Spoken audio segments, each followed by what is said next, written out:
Yes, hi, I'm Maggie Molloy. I was an employee first of Child Development Centers and then of Child Parent Centers. I was a teacher for a year, education director for about a year, and then for 40 years I was the executive director of Child Parent Centers. Yeah.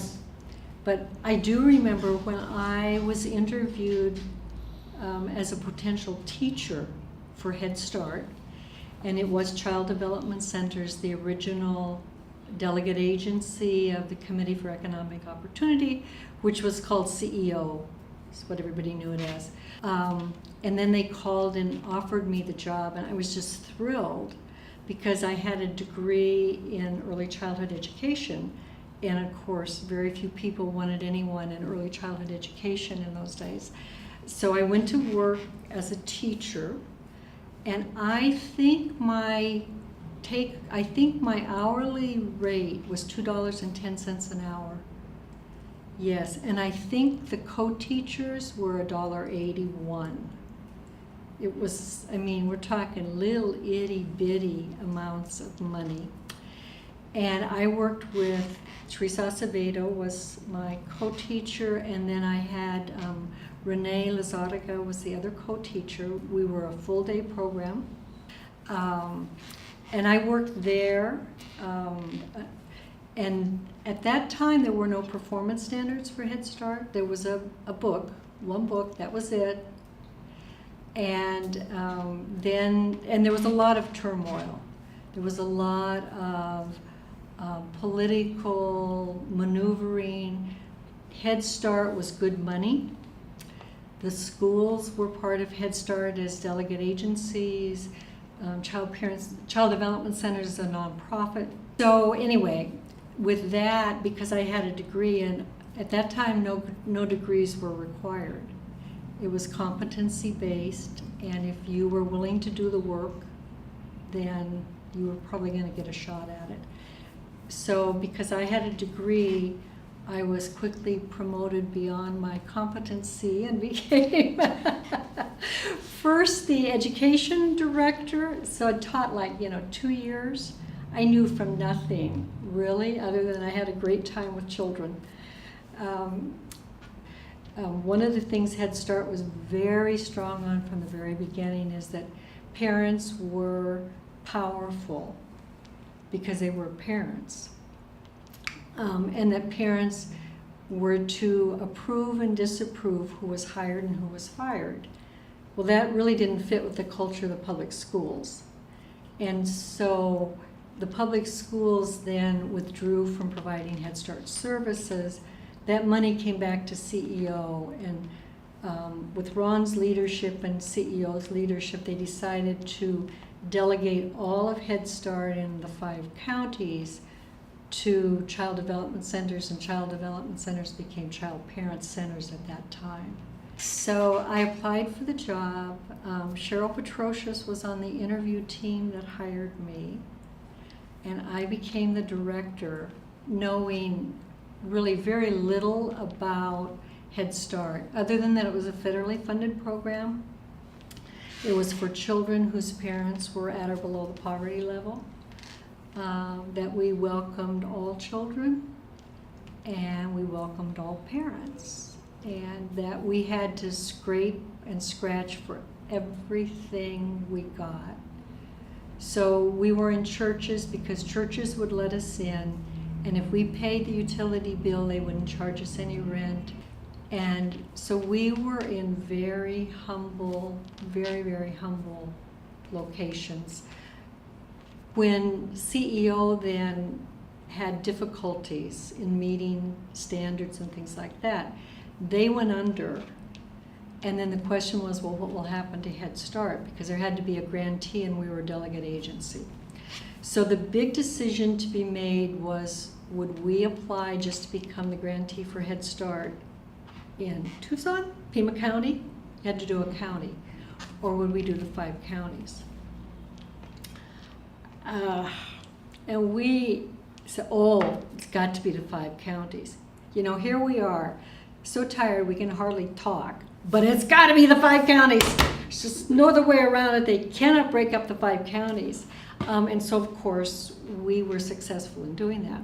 This always makes me cry, which is no different than I've always been, right?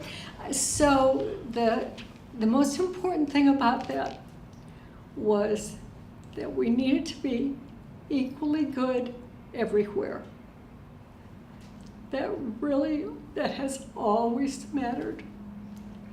And I think when you look at what's part of the glue that holds us together, a big deal was, of course, adding home base. Really added to the heart of Head Start because it brought parents in such a powerful way.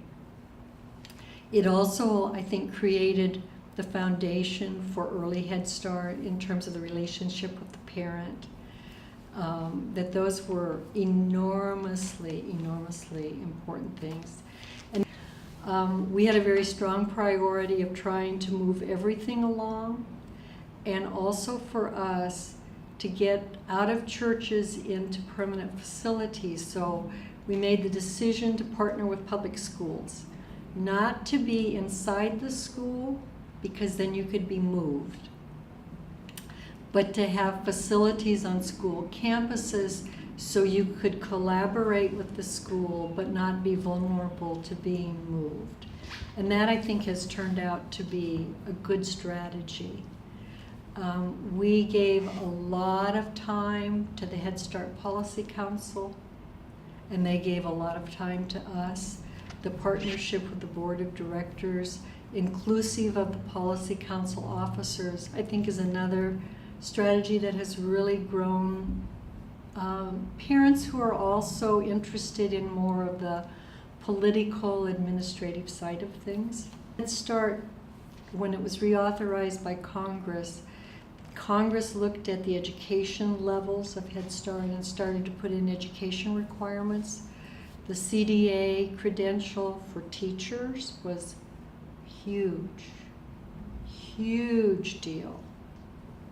And then along came AA degrees, bachelor degrees. So Head Start has professionalized. So one of the huge changes is it used to be if you came in as a parent with interest and a willingness to work hard and to learn, you could do any job.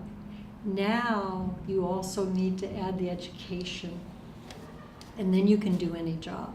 Yeah, so that's been an important and necessary change. Always an adventure.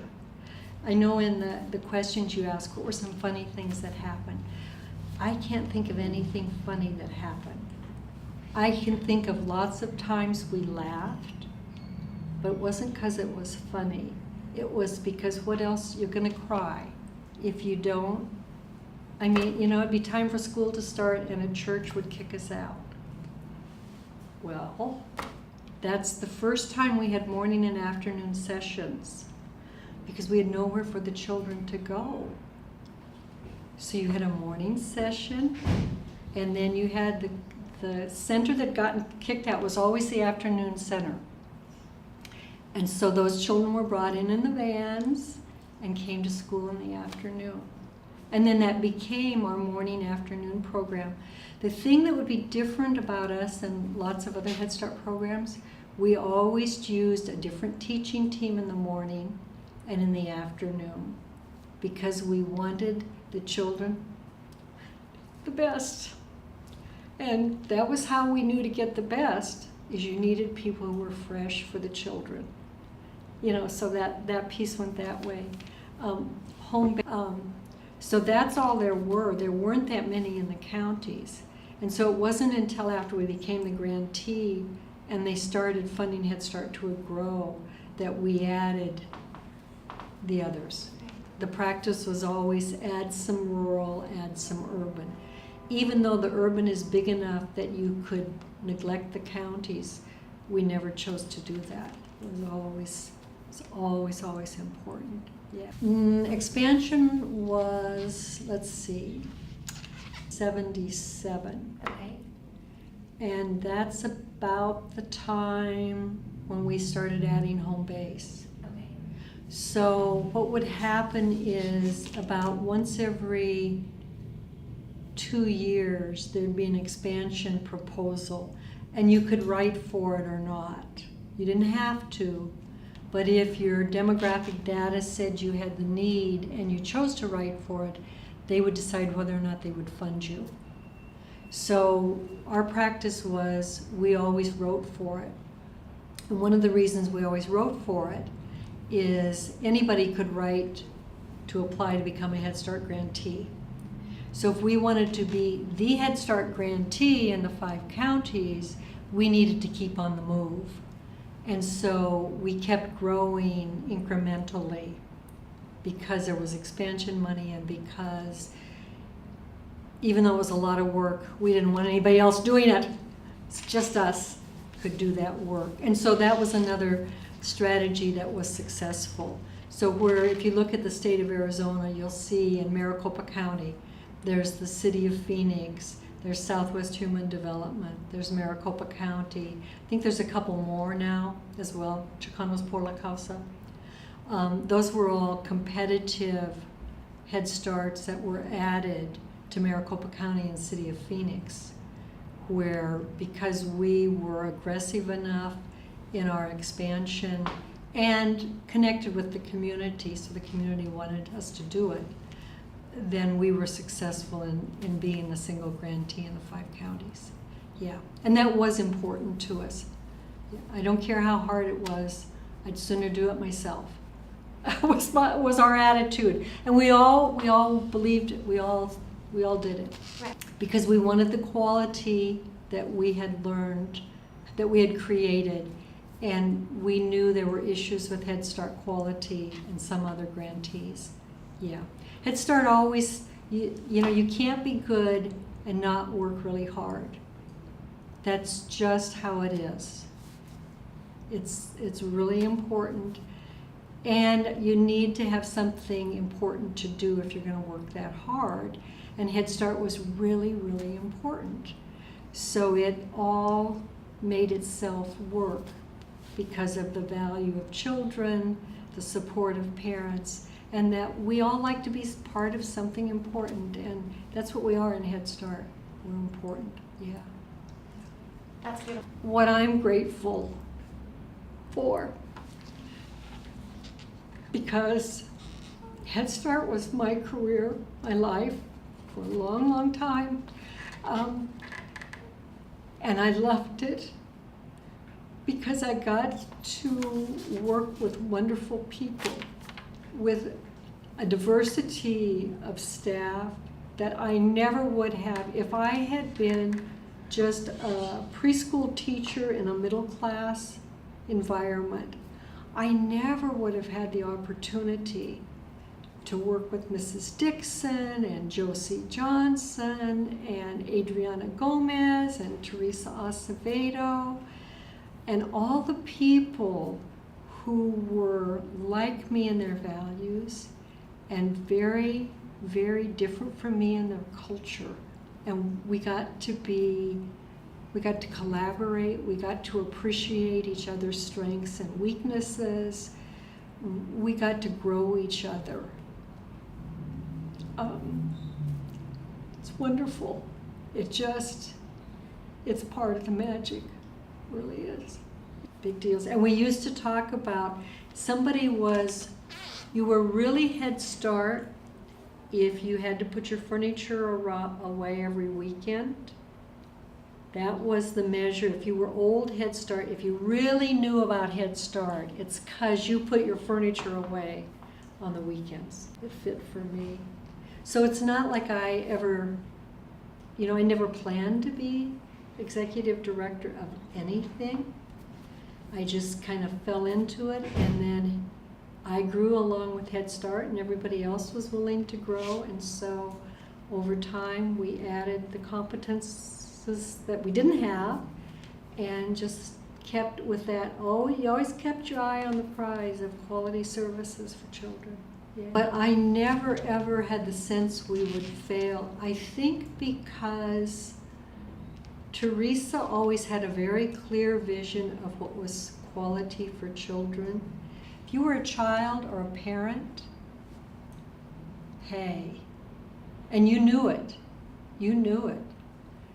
And you also, I think we all wanted that vision of quality that was very strong. Very strong. So never any question but what the children were getting the best we knew how. And by going, but we always, well, a Head Start's so complicated. So it's not like your average board that can come in and know what's going on. It really has to be the partnership. We need the board needs us. Parents need us, we need the parents. So